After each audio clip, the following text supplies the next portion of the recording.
Debate, reprise du débat. The honourable member for Battle River Crowfoot. Thank you very much, Mr. Speaker. And before I forget, I will be splitting my time with my honourable colleague from Foothills. You know, this is an incredibly somber debate to be entered into. And it is one of those weeks that is, as an elected officials, that you hope you never have to encounter. Let me describe that for you. Last Wednesday, as President Biden, and the day before it was revealed through a leak from the White House that Keystone XL would be axed with the stroke of a pen from the new U.S. President, I started to hear from constituents. Because, Mr. Speaker, what you need to understand is about 1,000 of those layoffs that took place last Wednesday took place in Battle River Crowfoot.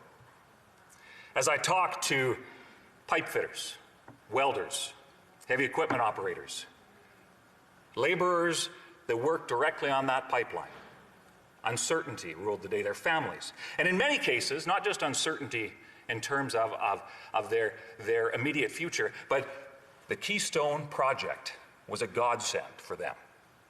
After 5 years, half a decade of uncertainty.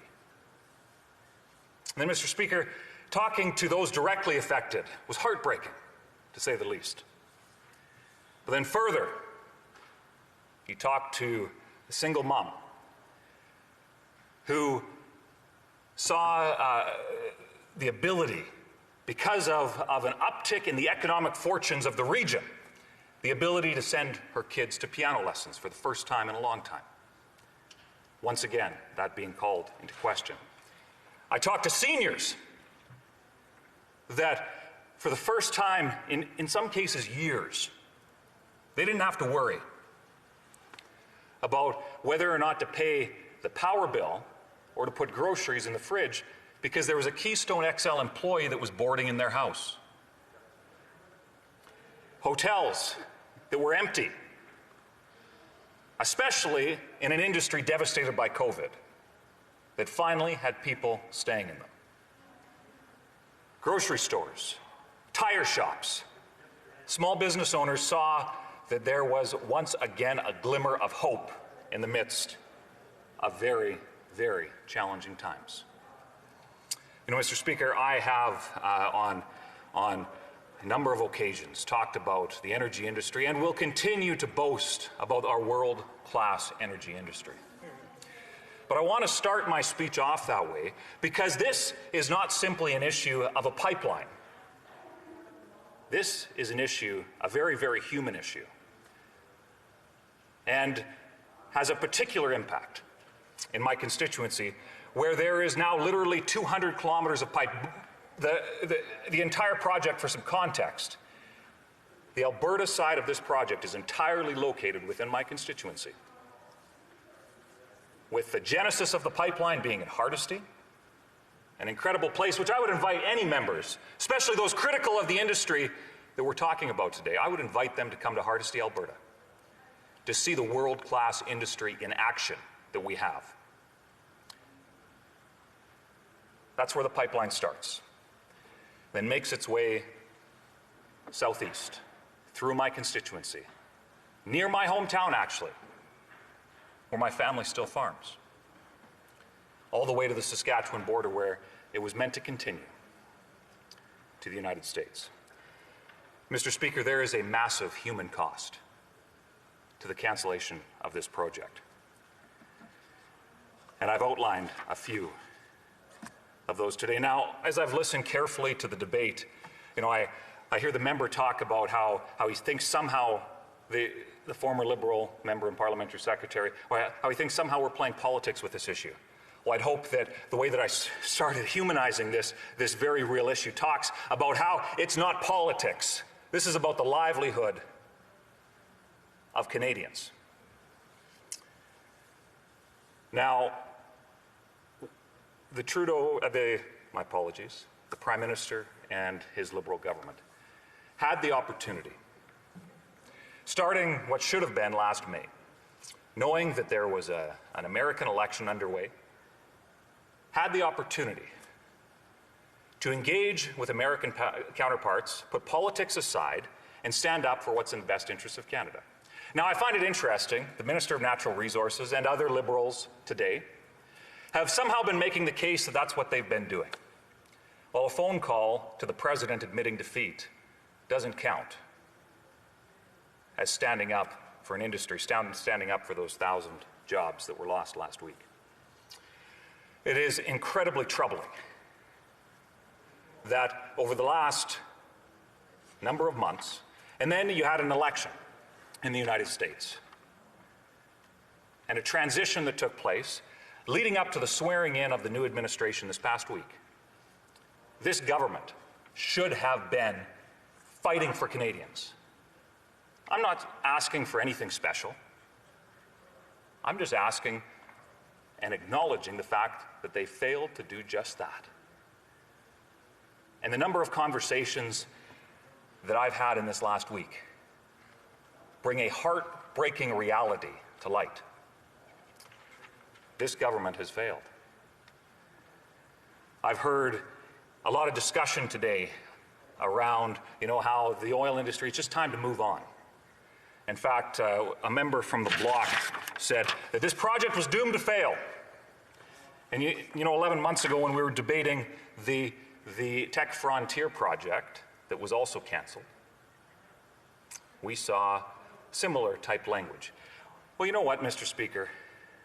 The environmental activist green left in this country, of which there are many in the Liberal Party, unfortunately, are conflating the volatility of market investment with government policy that is systematically bent on destroying an industry, one of the legacy industries in my constituency. And it is a national shame that that's the case. Mr. Speaker, I can assure you that there's a business case for these projects. Tech Frontier, hundreds of millions of dollars spent in the application process. Hundreds of millions of dollars spent by TC Energy in the Keystone XL, time and time again. Other projects that have been canceled, Energy East, hundreds of millions of dollars written off. That's not because the business case didn't exist. That's because this Liberal government has made it impossible for that investment to succeed. It's a national tragedy, Mr. Speaker. And I want to talk about something that is very, very real. And as I mentioned earlier, the previous Liberal speaker mentioned how somehow conservatives from Alberta, conservatives from the West, are playing politics with the idea of separation. And Mr. Speaker, I am a proud Canadian through and through. Let me tell you what breaks my heart is when I have multi-generational Canadians that come to me and they have given up on Canada. And many more come to me and say that they're ready to give up on Canada. That's the legacy of both this Prime Minister and his father, quite frankly. That shouldn't be a political issue. That is the sad reality of the circumstances we face. And if something doesn't change, the actions of this government are sowing the seeds of division in this country, dividing different segments. And it's not just East versus West, although that's certainly one of the most flagrant examples. It's rural versus urban, it's North versus South, it's rich versus poor. This government has been incredibly effective at dividing Canadians, and that is a shame. It should be the first priority of any government, to be a leader, to unite for the best interests of all. Unfortunately, we've seen absolutely the opposite of that. So from those people who are now facing uncertainty in their personal lives, not sure how to pay that next rent check, that next grocery bill, those that won't be able to put their kids in piano lessons, to those who have given up on Canada as a federation, I implore members opposite, take note of the seeds of division that have been sowed. When it comes to what needs to be done, Mr. Speaker, well, we need a pipeline. And I know my other colleagues have articulated very well the reasons for that. But we need a pipeline because it's what's best for Canada. Thank you, Mr. Speaker. Questions and comments? Questions et commentaires. The honourable member for Victoria. Thank you, Mr. Speaker. The member said that there's a business case for this pipeline, but Canada's own energy regulator, energy regulator, which isn't among the environmental activists that the member was talking about, has said that if we are serious about climate change, if we take climate action, if we're serious about net zero by 2050, that there isn't a need for this pipeline. And so earlier today, in his statement, the member from Hastings, Lennox, Addington, who recently got kicked out of the Conservative Party, said that net zero legislation is not viable and that he urged Conservatives to vote against any net zero legislation. My question is, does the member agree that net zero legislation is unnecessary and against Alberta? Will the member be voting against C12? Member for Battle River Crowfoot. Thank you very much, Mr. Speaker. And I find it interesting that that member from the NDP, who ironically is totally offside with her provincial counterparts in Alberta, so they should maybe have a conversation about the reality that Alberta's facing when even the Alberta NDP have figured out that this is an important project. Here's the reality. There's a business case here because companies have spent hundreds of millions of dollars investing in it. Currently, we have a price differential in our oil that has caused Canadians to lose out on tens of billions of dollars of revenue that goes to fund the social services that I know that member specifically is very passionate about. Mr. Speaker, they want to play politics on this, yet they fail to acknowledge, the NDP, the Bloc Québécois, many Liberals, they fail to acknowledge that this pipeline is actually the best thing that could happen to the environment in this country because it would cut significantly emissions. It would cut emissions because currently that oil is being sold via rail and through older pipeline infrastructure that will eventually have to be retired. This is an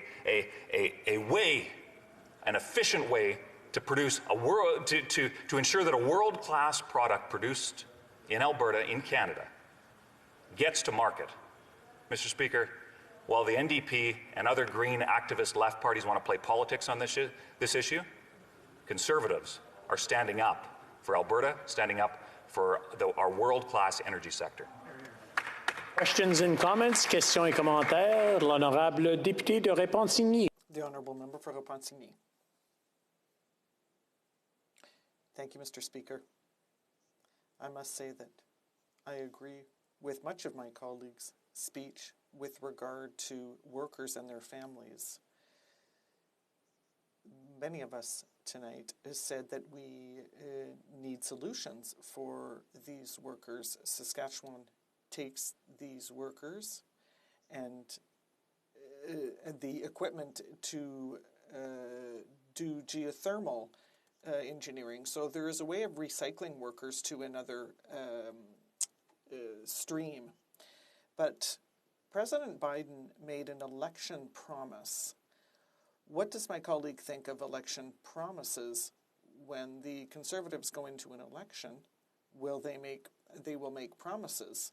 Doesn't he agree that when someone makes a commitment, makes an electoral promise, shouldn't they keep that promise? Crowfoot.